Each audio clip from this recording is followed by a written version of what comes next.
जो आप ये पूरी वीडियो देखोगे ना, इसमें जो क्वेश्चंस हैं वे बहुत अच्छे हैं। और जो वैसे ना आप वे क्वेश्चन देखोगे जो ऑफलाइन पेपर पे आ रहे हैं, वो तो और भी बहुत ज़्यादा गजब हैं। अभी कुछ क्वेश्चन रहते हैं वे और डालूंगा मैं एक अलग वीडियो में। और इसके अलावा एक और है जिसमें क्या नाम है उसका, डीडीए के जूनियर सेक्रेटरीट असिस्टेंट के आ रहे हैं, वे भी बहुत अच्छे क्वेश्चंस है। तो आप सभी पूरी वीडियो को देखना और अगर हो सके तो शेयर भी करना। तो आज की वीडियो हम शुरू करते हैं। ये आप क्वेश्चन देख पा रहे होगे, बहुत अच्छा क्वेश्चन आया है 2024 में। अभी 10 दिन पहले पेपर हुआ था, उसी का ये रखा है। तो अब इसको कैसे सोल्व करेंगे, तो ध्यान से समझो। एक न्यू ईयर पार्टी है जिसमें से जो टोटल गेस्ट है उसका 60% वुमेन है। मान लिया वुमेन कितनी है, 60% है ना। तो 40% क्या हो गए, मैन। 40% हो गए। या हमने मान लिया 100 आदमी थे तो 60 औरतें हो गया, 40 मैन हो गए। सभी को समझ में आ गया। अब इसमें क्या रखा, 80% जो गेस्ट है ना वे मैरिड कपल हैं। क्या है, वे मैरिड कपल। इसका मतलब जो 80 आदमी आ रहे हैं, व्यक्ति हैं, वे क्या है, मैरिड है। इसका मतलब 20 ही रह गए जो अनमैरिड है। अब ध्यान से समझो, इसमें क्या है, औरतें ज़्यादा है और आदमी कम है। समझ में आ गया। तो ये एज्यूम करके करना पड़ेगा ये सवाल। अब इसमें से कह रखा जो रेस्ट रह गए ना, मतलब जो 20 रह गए वे क्या है, अनमैरिड। तो फॉलोइंग क्या हो सकती है। अब देखो, अगर 40-40 रहे है ना, 40-40 रहे तो 80% हो जाएगा, 80% हो जाएगा। 20 रह जाएंगे वे क्या है, अनमैरिड। अब अनमैरिड कौन रही, केवल औरतें। कौन रही, औरतें। तो ये पहले वाला ठीक हो गया कि सारे आदमी क्या है, विवाहित। अब 30% से ज़्यादा वे अनमैरिड है। अब ये 20 है, जो 60 का 20 है, तो ये क्या है, 30% से भी ज़्यादा हो गया, क्योंकि 60 का जो 30% 18 होता है, 18 से ज़्यादा है, तो दोनों क्या आ गया हमारे ठीक। तो कैसा था क्वेश्चन, देख पा रहे होगे। ये बहुत ही गजब क्वेश्चन आया हुआ है ज्योमेट्री के ऊपर, एसएससी में भी आ सकता है। अब ये वही कर सकता है जिसके कॉन्सेप्ट बहुत ही ज़्यादा अच्छे हैं, इसमें कोई फार्मूला रट के नहीं होगा। अब देखो क्या चीज़ होती है, सबसे पहले होता है क्वाड्रिलेटर जिसकी चार साइड होती है। फिर आता है ट्रेपीजियम। ट्रेपीजियम में जो एक पेयर होता है वो पैरेलल होता है। पैरेललोग्राम में दोनों पेयर पैरेलल होते हैं। सभी को समझ में आ रहा है। उसके बाद आता है रोम्बस, स्क्वायर और रेक्टेंगल। इसमें देखो पैरेललोग्राम है ना, उसकी सारी साइड्स इक्वल होती है तो वो रोम्बस होता है। बिल्कुल सही कहा। जो अगर पैरेललोग्राम की अगर सारी साइड बराबर कर दी जाए ना तो वो रोम्बस बन जाता है। सभी को समझ में आ रहा है। फिर जो सारे रोम्बस वे पैरेललोग्राम होते हैं, बिल्कुल ठीक है। लेकिन सारे पैरेललोग्राम रोम्बस नहीं होते। क्यों, क्योंकि ये जरूरी नहीं होता पैरेललोग्राम में कि सारी साइड्स बराबर हो। केवल ये होता है कि अपोजिट जो साइड्स है वे पैरेलल होनी चाहिए। सभी को समझ में आ रहा है। तो इस तरह ये क्या बन गया, पैरेललोग्राम। अब दे रखा है एक रोम्बस है, वो स्केयर हो सकता है, लेकिन are square are rhombuses, but are squares are rhombuses. हाँ ये बिल्कुल ठीक कह रखा है, क्योंकि जो स्केयर होता है उसकी सारी साइड बराबर होनी चाहिए और 90 डिग्री पे काटनी चाहिए। जबकि रोम्बस का ये जरूरी नहीं है कि उसके जो सारे एंगल 90 डिग्री पे काटे। सभी को समझ आ रहा है। और इसमें बस ये होता है कि अपोजिट एंगल बराबर होने चाहिए रोम्बस में। तो ये भी ठीक है, तो तीनों ठीक है। तो सारे स्केयर रोम्बस हो सकते हैं लेकिन सारे रोम्बस स्केयर नहीं हो सकते। सभी को समझ में आ गया। तो अब आप ये क्वेश्चन देख पा रहे होगे, ये एसएससी में कहीं ना कहीं को से एग्जाम में आया है अभी रिसेंट के 1 साल के अंदर। देखो सवाल आसान है। एक फैमिली सेव करता है कितना, 15%, तो कितना बचा, तो रिमेनिंग कितना रह गया, 85%। अब देखो इसमें क्या क्या रखा है, rest of the amount is spent on 3 types of, पहला हेल्थ, फिर एजुकेशन, फिर फूड। कितना, 1:2:3। अब बना लो कितना आ गया, बटे में 5। अब 17, तो पहले क्या आ गया 17 है ना, 17 हेल्थ पे, 34 एजुकेशन पे और फूड पे भी कितना, 34। तो जो इनकम है वो 30 रुपये कम है। थ्राइस ऑफ एक्सपेंडिचर एजुकेशन, तो एजुकेशन का 34 है, 34 का 3 गुना कितना हो जाएगा, 102 है ना, 102%, 102%। अब इनकम कितनी थी 100, तो कितना आ गया 2%, तो 2% किसके बराबर आ गया, 300। सभी को समझ में आ गया। इसमें क्या रखा है, तो डिफरेंस बिटवीन द सेविंग कितनी है 15 है ना, एक्सपेंडिचर इन एक्योर्ड ऑन हेल्थ कितनी है 17, तो डिफरेंस कितना आ गया 2%। 2% हमने कितना निकाला, क्या था 300, तो 300 हमारा क्या आ गया आंसर। कैसा था सवाल। तो आप ये सवाल देख पा रहे होगे। अब ये सवाल आया है डीडीए के जूनियर सेक्रेटरीट में, जिसका अब टायर 2 भी होने वाला है, उसकी कट ऑफ भी आ गई है। तो कट ऑफ बहुत ही ज़्यादा गई है अब की बार DDA में। ASO में तो और भी ज़्यादा 87% गई है। तो उसी में एक क्वेश्चन आप देख पा रहे होगे, इसमें क्या दे रखा है, वरुण स्पेंड करता है 88%। तो ये आपको सवाल पता होगा कि जो इनकम है वो बराबर होती है एक्सपेंडिचर जमा में सेविंग। एक्सपेंडिचर कितना है 88, तो सेविंग कितनी आ गई 12, तो 100 क्या आ गई इनकम। अब इसमें क्या रखा, अगर इनकम 40% बढ़ जाए तो हम इसमें बढ़ने के बाद नहीं लिखेंगे, हम ये लिख देंगे बस कितनी बढ़ी, तो 40 बढ़ गई है ना। अब इसमें क्या रखा है एक्सपेंडिचर 20%, तो इसका 20% कितना हो गया 17.6, इसका मतलब ये 17.6 बढ़ गई। अब हमें 40 करनी है ना, तो ये कितनी बढ़ेगी, तो 22.4 बढ़ेगी। कितनी बढ़ेगी 22.4।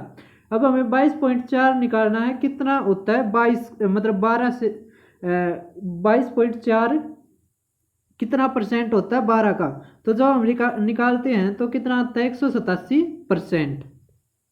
सभी का स्वागत है। तो आप ये क्वेश्चन देख पा रहे होगे, ये DDA में आया है। अब उसका टायर 2 भी है। तो अब देखो इसमें क्या दे रखा है, प्रशांत ऑफर डिस्काउंट 30% और डिस्काउंट जो प्रॉफिट है वो 33%।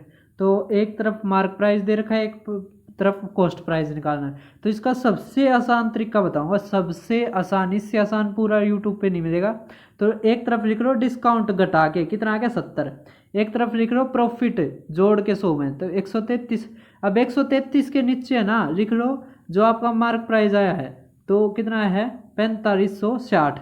अब हमें सेलिंग प्राइस निकालना है ना, तो सेलिंग प्राइस हमेशा छोटा होता है। क्या होता है छोटा, तो डिस्काउंट में से घटाते जब भी तो छोटा आता है ना, तो हमेशा ध्यान रखना इस चीज़ का। अब देखो इसका रेशियो ले लो, कितना आ गया इसका, ये 10 और यहाँ पे कितना आ गया 7 एकम 7 7 नहीं, तो 19 का कितना गुना है ये, 19 दूनी 38, 19 चौक 76, तो 240 गुना 19 का 240 गुना कितना आ गया ये।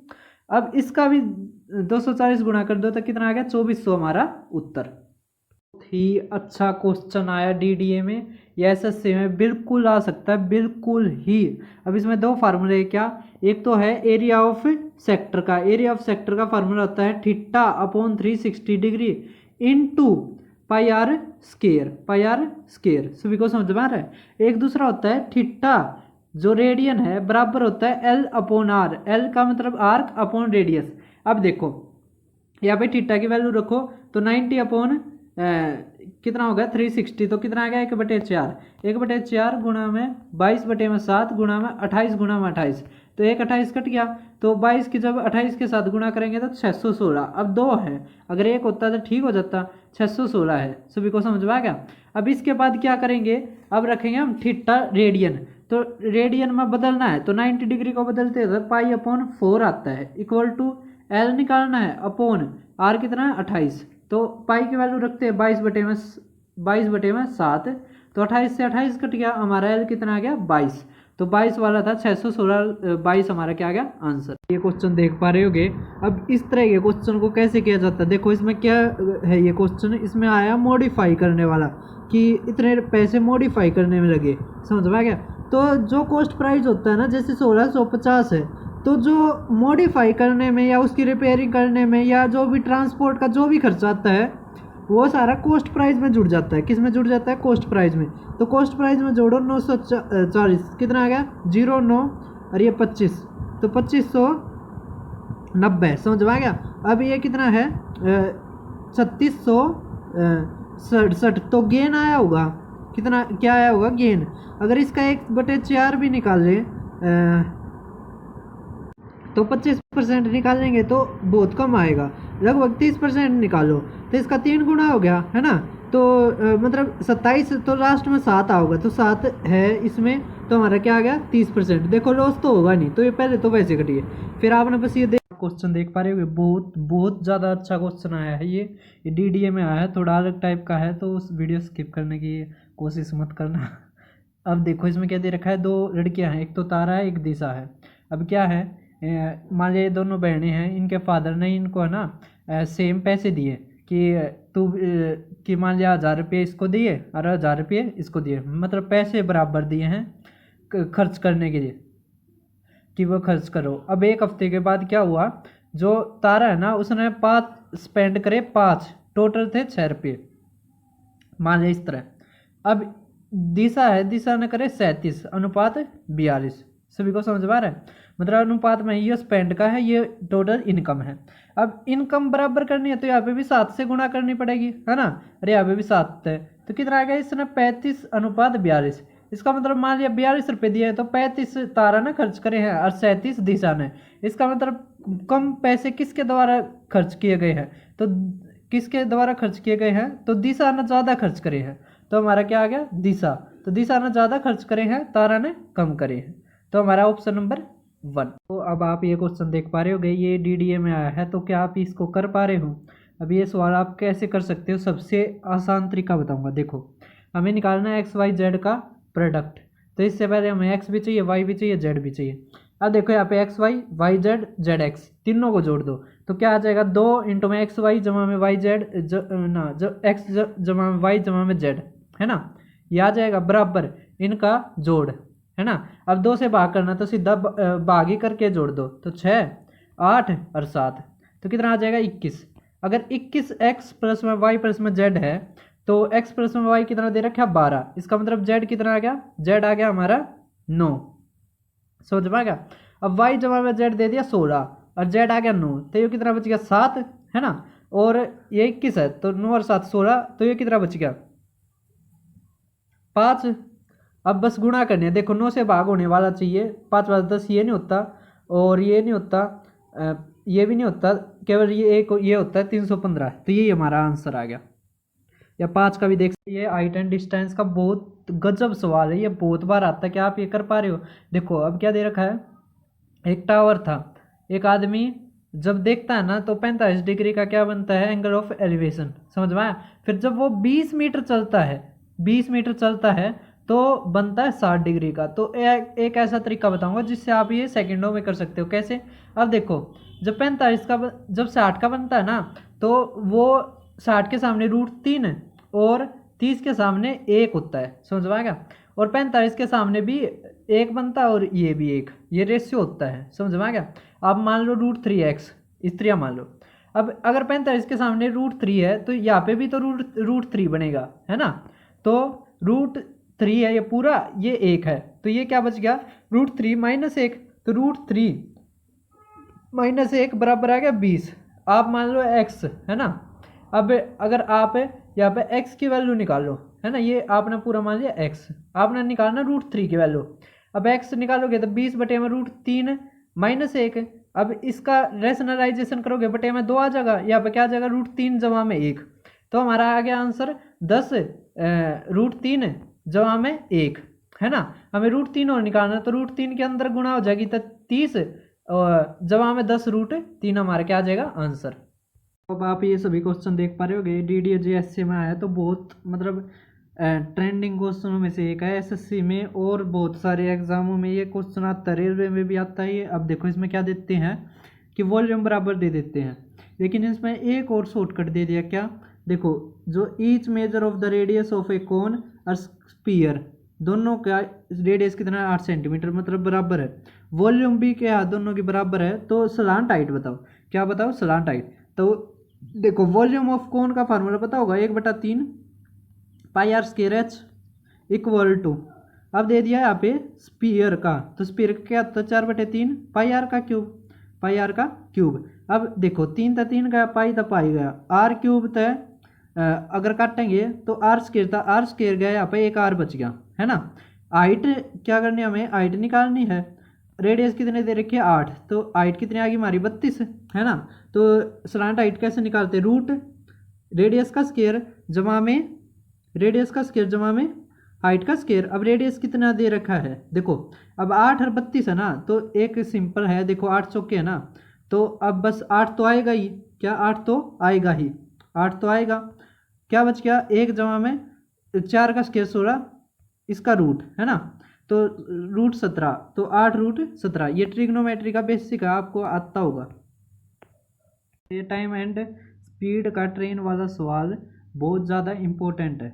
अब देखो कैसे, इस सवाल को देख के ना बच्चे घबरा जाते हैं, क्योंकि इसका ये टाइप है ना अभी नया नया आया है, दो साल में ज़्यादा क्वेश्चन आए इसके ऊपर। तो अभी इस क्वेश्चन को कैसे करेंगे तो समझो। एक फार्मूला है, speed equal to distance upon time, इसी के ऊपर सारे हैं, समझ आ गया। जब जब आदमी और जो ट्रेन है अगर एक ही डायरेक्शन में जाएगी तो स्पीड, ये जो स्पीड है ये घटेगी। अगर दोनों की अलग अलग डायरेक्शन है तो वे स्पीड जुड़ जाएगी, बस ये चीज़ ध्यान रखनी है। अब डिस्टेंस क्या है, हमने मान लिया x है ना, मतलब लेंथ मान लिया हमने ट्रेन की x, क्योंकि जब वो एक खंबे को या एक आदमी को पार करते हैं ना तो वो अपनी जो लेंथ है उसी को पार करती है। अब नीचे क्या है, इस टाइम को यहाँ पे ले जाओ और इसको स्पीड को यहाँ पे ले आओ, समझ में आ गया। तो स्पीड क्या घट जाएगी तो कितना आ जाएगा 27, तो 27 किलोमीटर प्रति घंटा, और यहाँ पे क्या है ये 40 सेकंड है ना। तो किलोमीटर प्रति घंटा को मीटर पर सेकंड में बदलो तो किस तक गुणा करेंगे, 5/18 आता है, समझ में आ गया। 9 तक काटो, 9 दूनी 9 तिया, समझ में आ गया। और ये 2 ऊपर गया, 2 तक काटेंगे 20, और यहाँ पे क्या आ गया 15, 15 दूनी 30, तो 300 मीटर हमारा क्या आ गई लेंथ ऑफ ट्रेन। क्वेश्चन तो देखते भाई कौन कितना बड़ा गोताखोर है, वो तो बहुत सारे वीडियो गिरे जा है नहरा में गोते मारते उड़ा की। तो अब ये आप क्वेश्चन देख पा रहे होगे, ये बहुत इंपॉर्टेंट क्वेश्चन है। इसमें देखो 4 चीज़ होती है, क्या, एक तो स्टिल वाटर शांत पानी मान लिया x, फिर आता है स्पीड ऑफ स्ट्रीम, हमने मान लिया स्ट्रीम का y, समझ में आ गया। ये स्ट्रीम है, स्पीड ऑफ स्ट्रीम, तो एस पी तक लगा दिया। अब आता है एक डाउन स्ट्रीम एक अप स्ट्रीम। डाउन स्ट्रीम होता है x जमा में y और अप स्ट्रीम होता है x minus y. Down stream का मतलब धारा के साथ और अप स्ट्रीम का मतलब धारा के विपरीत, सभी को समझ में आ रहा है। अब देखो इसमें क्या दे रखा है कि जो अप स्ट्रीम है ना उसमें 3 गुना ज़्यादा टाइम लग गया है, तो 3 तक गुणा कर दिए, बराबर कर दिया, x जमा वाई बराबर 3 इंटू में x माइनस वाई, तो x किसके बराबर आ गया 2y के, है ना। अगर मान लिया x कितना दे रखा है 15 किलोमीटर प्रति घंटा, तो y कितना आ गया 7.5, तो ये 0.5 था, 7.5 किलोमीटर प्रति घंटा क्या आ गई स्पीड ऑफ स्ट्रीम। क्वेश्चन देख पा रहे होगे, ये इतनी बार पेपर में आया है और बच्चों ने इतनी बार छोड़ा है ये जिसकी कोई हद नहीं, लेकिन मैं आपको बताऊंगा बिल्कुल, मतलब इसका आसान तरीका नहीं मिलेगा। अब देखो कैसे करेंगे इस तरह के सवाल को। 3 पाइप है HPD, एक 40 मिनट में, एक 30 मिनट में, एक 20 मिनट में, समझ में आ गया। और जो ये H छोड़ता है ना ये लिक्विड छोड़ता है M, जो दूसरा है P वो N, और D क्या है O, समझ में आ गया। ये लिक्विड छोड़ते हैं, होगा भाई अलग अलग। इनका एलसीएम ले कितना आ गया 120, तो ये 3 की एफिशिएंसी, इसकी 4 की एफिशिएंसी, इतनी की इसकी कितनी है 6 की। अब ये बढ़ते कितने हैं 120 है ना, हमने किसका बताना है n का, n मतलब ये बीच वाले का है।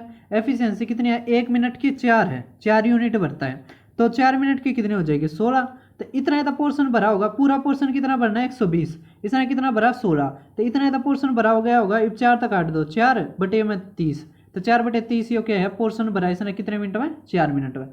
तो ये तरीका आप कहीं पे भी यूज कर सकते हो, आपका आसान मतलब हो जाएगा। ये इतनी बार क्वेश्चन आया इतनी बार, अरे दोनों चीज पूछता है इसमें, लेंथ ऑफ इट्स आर्क, ये तो और भी ज़्यादा इंपॉर्टेंट हो गया, ये इतनी बार आने लग गया लेंथ ऑफ आर्क अब, और एरिया ऑफ सेक्टर। मैं एक चीज़ निकाल लूँगा, दूसरी चीज़ आपने बतानी, क्योंकि इसमें सारे जो अलग अलग ऑप्शन है, समझ में आ गया। तब देखो रेडियस दे रखी है सेक्टर की, वो इक्वल है साइड ऑफ स्क्वायर, पेरीमीटर दे दिया। पेरीमीटर का क्या फार्मूला होता है इसमें स्क्वायर में 4a है ना, तो हमारी रेडियस कितनी आ गई 14, क्योंकि साइड में कितनी आ गई 14, सभी को समझ में आ गया। अब देखो एंगल ऑफ सेक्टर दे रखा है कितना 45, मैं एरिया ऑफ सेक्टर निकालता हूँ, आप लेंथ ऑफ आर्क बताना जिसका एंगल, जिसका फार्मूला होता है थीटा रेडियन, रेडियन में ये आपने पहले रेडियन में बदलना पड़ेगा, बराबर L/R। अगर आपको नहीं समझ में आया तो शॉर्ट में है, नहीं तो कमेंट कर देना, एक पूरी वीडियो बना दूंगा इसके ऊपर। अब देखो एरिया ऑफ सेक्टर का होता है θ/360 गुणा में πr स्क्वायर। अब देखो थीटा 45 डिग्री इधर रहेंगे तो 1/8 गुणा में 22/7 गुणा में कितना आ जाएगा, कितना आ जाएगा ये 14 गुणा में 14, तो जब हम काटेंगे ना तो 77 हमारा क्या आ जाएगा आंसर। तो आपने दूसरी चीज़ बतानी है, तो कितना आंसर देख पा रहे हो। ये DDA के जूनियर सेक्रेटरीट असिस्टेंट में आया था, जो इस चैनल को फॉलो करता है और सब्सक्राइब कर रखा है, जो देखता है रेगुलर वीडियो, वो है ना इसको आसानी से 1 सेकंड में कर दिया। क्यों, क्योंकि इस तरह के क्वेश्चन मैंने बहुत सारे करवाए हैं। अब देखो इसमें क्या दे रखा है, एक टावर है, मान लिया ये टावर है, इसकी जो टॉप है और इसकी जो मान ली शेडो यहाँ तक जा है, शेडो यहाँ तक जाती है, जो टॉप और इस शेडो के बीच का जो डिस्टेंस है उन दोनों का रेशियो दे रखा है। इसका जो हाइट है वो दे दी √3 है ना, और ये दे दिया 2। तो मैंने बताया था कि जब 3 और 2 बने ना, तो √3 के सामने होता है 60 डिग्री। समझ में आ गया? इस ये 90, ये 30। अब ये कितना आ जाएगा? एक √3 और 2 ये बनता है। मैंने वीडियोस में बहुत बार बताया है। अब जो नहीं फॉलो करता है क्या ही कह सकते हैं। अब 60 डिग्री तो आएगा angle of elevation of the जो भी सन दे रखा। Ratio length of shadow, length कितनी आएगी शैडो की? 1 और इसकी टावर की √3। तो 1 √3 हमारा क्या आ गया? आंसर। तो अब जो फॉलो करेगा उसको फायदा तो होगा। तो आप ये क्वेश्चन देख पा रहे होगे, ये क्वेश्चन बहुत ही गजब है। ये बहुत ज़्यादा टाइम टेकिंग है, क्योंकि पता है क्या, ये ना बहुत बच्चों को समझ में नहीं आता। तो एक ऐसा तरीका बताऊंगा जिससे आप बहुत जल्दी कर लोगे। तो पहले बनाओ एक सड़क बना दी, फिर देखो 20 किलोमीटर प्रति घंटा दे रखा है और 5 किलोमीटर प्रति घंटा। अब इसका एलसीएम ले लो तो 20 किलोमीटर आ गया, है ना। अब 20 किलोमीटर ये करेगा तो 1 घंटा लगाएगा, और ये कितना? 4 घंटा। और देखो हाफ जर्नी है, तो मतलब पूरी कितने है? 40 किलोमीटर जर्नी है। 40 किलोमीटर को कितने घंटे में करता है ये? 5 घंटे में, है ना, 5 घंटे में। अगर अब कितना किलोमीटर दे रखा है? 30 किलोमीटर दे रखा है। 30 किलोमीटर करोगे तो क्या करना पड़ेगा? 5 गुणा में 3/4, 5 गुणा में 3/4, है ना। तो 15/4 आ गया ना। अब हमें किलोमीटर प्रति घंटा निकालना है, तो 30/5 वो 15/4, तब 15 तक काटोगे तो 2, तो 8 किलोमीटर प्रति घंटा क्या होनी चाहिए इसकी एवरेज स्पीड। तो बहुत अच्छा क्वेश्चन था, कैसा लगा रहे होगे? ये बहुत इंपॉर्टेंट है। इसको करने का बेस्ट तरीका क्या है? इसमें क्या देता है? इसमें बाद में ये दे देता है कि है ना 1:1 में ये मिक्सचर बन चुका है। क्या हो चुका है? बन चुका है। तो आप बताओ कि वो किस में मिलाया जाना चाहिए, मतलब रेशियो निकालना है। तो देखो 5/3 है ना, पी का क्या है? 5/3। तो लिखो 5 बटे में मिक्सचर कितना हो गया? 8, है ना। इसी तरह ये हो 2/5 आपने लिख दिया। अब बीच में लिखो जो रेशियो बन चुका है, मतलब आखिर में क्या प्राप्त होया? हमने प्राप्त होया एक मिल्क और एक वाटर, तो 1/2 हो गया। अब इसका क्या करो आप? निकाल लो अभी, बड़े में से छोटा घटाओ। तो यहाँ पे कितना आएगा? 5 दूनी 10, 8। तो 2/16, है ना, 2/16। और यहाँ पे 2 दूनी 4 और 1 5, तो 1/10। तो यहाँ पे आ गया हमारा 16 और 20, 16:20। इसका मतलब 4:5 हमारा क्या आ गया? आंसर। मतलब इसका मतलब हमें इस रेशियो में इन दोनों को मिलाना चाहिए, फिर हमें 1:1 में क्या प्राप्त होगा? वाटर। तो कैसा था सवाल? ऊपर आया एक नया सवाल। अभी आसान है, सवाल आसान है, लेकिन देखो जो नए तरीके से पूछ रहे हैं। अब क्या पूछ रहे हैं इसमें? एरिया दे दिया आपने, पेरीमीटर दे दिया, आप तो लेंथ ऑफ डायगोनल दे दियो। क्या पूछ रही है? आप तो लेंथ ऑफ डायगोनल। अब एक चीज़ देखो, एरिया क्या होता है? LB। तो LB कितना दे दिया? 120, है ना। और ये क्या दे दिया? पैरामीटर। तो 2 इंटू में L+B होता है पैरामीटर, कितना दे दिया? 46। इसका मतलब LB कितना आ गया हमारा? 23, है ना। एक है फार्मूला, आप लगाओ A+ में B का स्केयर वाला फार्मूला, उस तक निकला होगा, क्योंकि डायगोनल किसके बराबर होता है? डायगोनल होता है रूट L² + B²। तो आप L² + B² निकाल दोगे, उसका रूट कर दोगे, हो जाएगा। लेकिन इतना करना ही क्यों है जब ये सिंपल दे रखा है? क्या 23 क्या जोड़ आना चाहिए, और गुणा करने के बाद 15 120 आना चाहिए। तो 120 कैसे आ सकता है? 12 10 तो जोड़ता नहीं हुआ, 15 8, तो 15 आ गई लेंथ और 8 आ गई या। अब 15 और 8 कितना हो गया? 23। और ये ट्रिपलेट भी बनता है 8 15 17, तो 17 हमारा क्या आ गया? आंसर। 8 15 17, 17 आंसर आ गया। अब इस तरह के क्वेश्चन को कैसे किया जाता है? अब आप AP से भी कर सकते हो, और भी बहुत सारे तरीके हैं, लेकिन सबसे आसान तरीका होता है AP का। अब देखो AP से कैसे करते हैं इस तरह के सवालों को। तो अब आप देख पा रहे होगे किससे भाग होने चाहिए? 2 3 5 से। तो इनका एलसीएम निकालो, कितना आ गया? 2 3 5 का, 2 3 5 का आ गया हमारा 30। तो 30 से भाग होना चाहिए, और 100 और 500 के बीच में होना चाहिए। तो 30 तक भाग होने वाला 100 है, छोटा कौन सा है? 90। 90 तक रहा 120, है ना। 120 के बाद 150, समझ में आ गया। और 500 तो छोटा कौन सा? 480। अब ये देख लो 120 था, 480 कौन से उस पर आ गया? तो कैसे निकालते हैं आप? n निकालना आपने। AP का फार्मूला पता होगा ना, A+ में n-1 इंटू में D और इक्वल टू AN।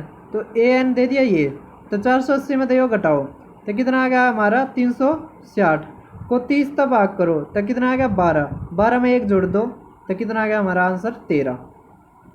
इस क्वेश्चन को कर पा रहे हो। ये डीडीए में आया है, जूनियर सेक्रेटरी असिस्टेंट में, और ये एवरेज का, ये एसएससी में भी बहुत ज़्यादा आता है। ये 2020 के बाद ही आना शुरू हुआ है। बहुत ही इनोवेटिव सवाल है। क्या आप ये कर पा रहे हो? देखो इसको कैसे करते हैं। अब इसको करने के कई तरीके हैं, लेकिन सबसे आसान तरीका क्या है? देखो 7 बॉयज़ों का एवरेज कितना है? 28। तो कितना आ गया ये?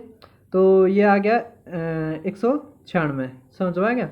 अब क्या रखा है? पहले जो 3 बॉयज़ हैं उसका 30 है, तो कितना आ गया? 90। तो घटा दो, तो 4 बच्चों का बच जाएगा कितना? 106। अब ये लाइन पढ़ो कि जो लास्ट के 2 बॉयज़ है ना, उनकी एज सेम है और 5 साल ज़्यादा है। जो एवरेज है 3 ईयर वाले बॉयज़ के, मतलब 3 बॉयज़ है, जो 3 बॉयज़ है ना, उनकी एवरेज कितनी है? 30। तो 5 जोड़ोगे 35, तो दोनों की कितनी आएगी? 70। तो 70 घटाओगे कितना आ जाएगा? 36। अब क्या रखा? जो चौथा और पाँचवा बच्चा है ना, तो चौथा वाला है वो 4 साल छोटा है। अब न मान्य जो पाँचवा x जमा में 4 है, तो ये कितना आ गया? x। अब x जमा में 4 कितना आ गया? 36। सभी को समझ में आएगा? 4 घटा दो 32, तो x कितना आ गया? 16, और ये कितना आ गया? 20। अब इसका एवरेज कितना आ गया? 18। कितना आ गया? 18। तो कैसा था सवाल?